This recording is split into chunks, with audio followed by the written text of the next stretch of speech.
Mercedes' W14 has been called miserable by Toto Wolff after an inexcusable performance in the Sao Paulo Grand Prix.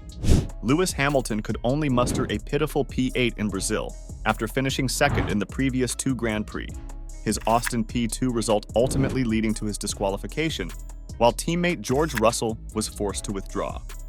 The floor upgrade for Austin and the fact that Lewis Hamilton finished there within 3 seconds of Verstappen before Hamilton's amazing sprint to second place in Mexico encouraged Mercedes.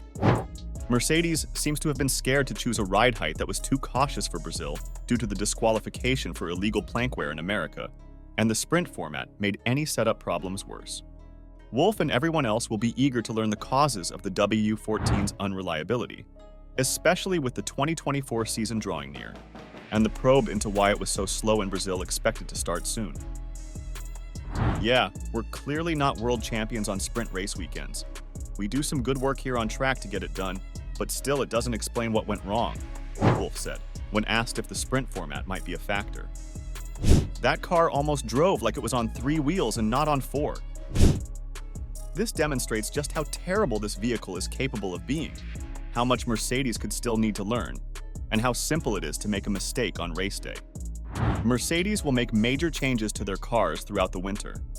The potential of their car was limited in the last races of 2023 because of that, and perhaps Brazil served as a stark reminder of how bad even an improved W14 can still be. The car appeared to have improved slightly after the upgraded floor in Austin 2 weeks ago.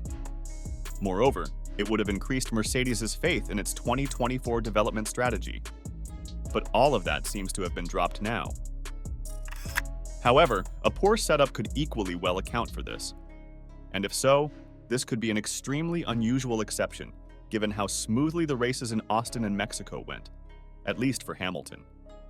Whether it was an anomaly or not, Toto Wolff lost all faith in his vehicles as they started to drift backwards in the Brazilian Grand Prix sprint race, and after the race, in which Lewis Hamilton fell from 2nd to 8th place and George Russell retired, his level of displeasure escalated drastically, particularly since the last update was intended to be applied to the car for the next year. Mercedes barely managed to hold on to positions in the top 10, as the Aston Martins, Sergio Perez of Red Bull, Carlos Sainz of Ferrari, and even Pierre Gasly of Alpine overtook them. Russell's position was threatened by Esteban Ocon even before he retired, because of the amount of lift and coast he had to do. Notably, Mercedes were significantly slower in 2023 compared to their day of glory in 2022, even though Max Verstappen, Lando Norris, and Sergio Perez all found lap time to surpass their fastest laps from 2022. Russell set the fastest lap in 2022 at 13.7, and Hamilton at 13.9. However, Hamilton's 2023 time was 14.7, which was a full second slower than the previous year. The W13, despite its terrible performance, was faster around Interlagos than the W14. This is undoubtedly oversimplifying the situation, considering the disparity in tire compounds and the sprint format's ability to complicate setups. Mercedes finds this concerning because, well, they have no idea why. It's totally baffling, unacceptable for all of us, Wolff explained to media afterward. We are a proper structure and a solid team. That didn't look like a solid team today. Interestingly, within 3 consecutive races, we finished a strong second in both of them, challenging Max.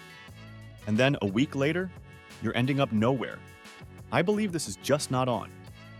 Naturally, one explanation for Mercedes' poor performance could be that, similar to previous sprint weekend experiences, the team just couldn't get the setup right in the 1-hour practice session on Friday before entering park firm conditions. But Wolff says there's not much merit to this explanation. Sprint weekends generally haven't been our strengths, he said.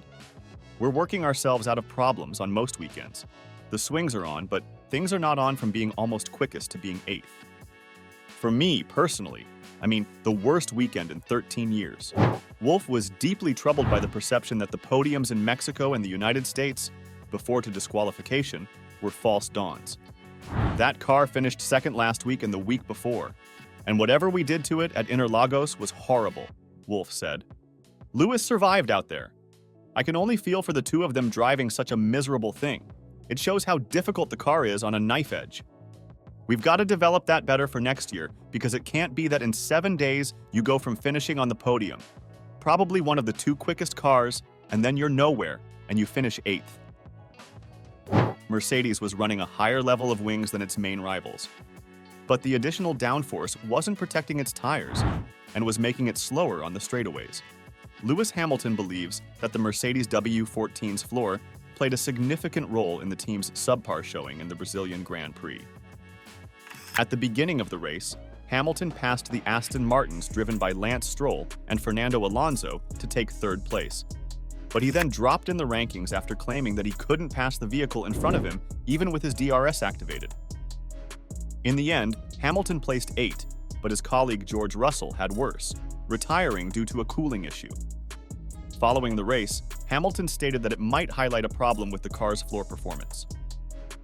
"My guess is that the floor is not working," he remarked when questioned about his DRS radio remarks.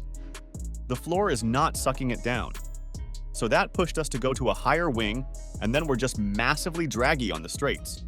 And we're losing so much time on the straights, there's nothing I can do about it, and then we're just sliding through the corners.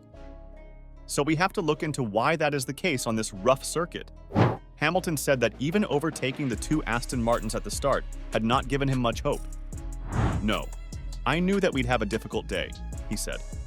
"Nothing changed in the car from yesterday to today, so I knew it'd be a tough one. Yesterday, I just ate through the tires with an unexpected lack of pace. And then I think I drove better today in terms of making my stints. But we were just slow." He said, "I don't know. I'm sure there's something within the setup that we might have been able to have done a bit better. But whether or not that would have put us further up, I can't say." In the end, Mercedes seemed to lack at everything during the race, and Russell, who won the Interlagos race last year, described it as a mind-boggling weekend to comprehend. "Had relatively high expectations and just absolutely no pace at all," he added. "Same car as the last 5 races, so clearly we've got something wrong with the tires, and in a sprint race weekend when you get it wrong, you can't make amends for those issues. When you run more downforce, you're meant to gain the speed through the corners, keep the tires under control, and that wasn't the case. We didn't have the benefit, we only had the negatives."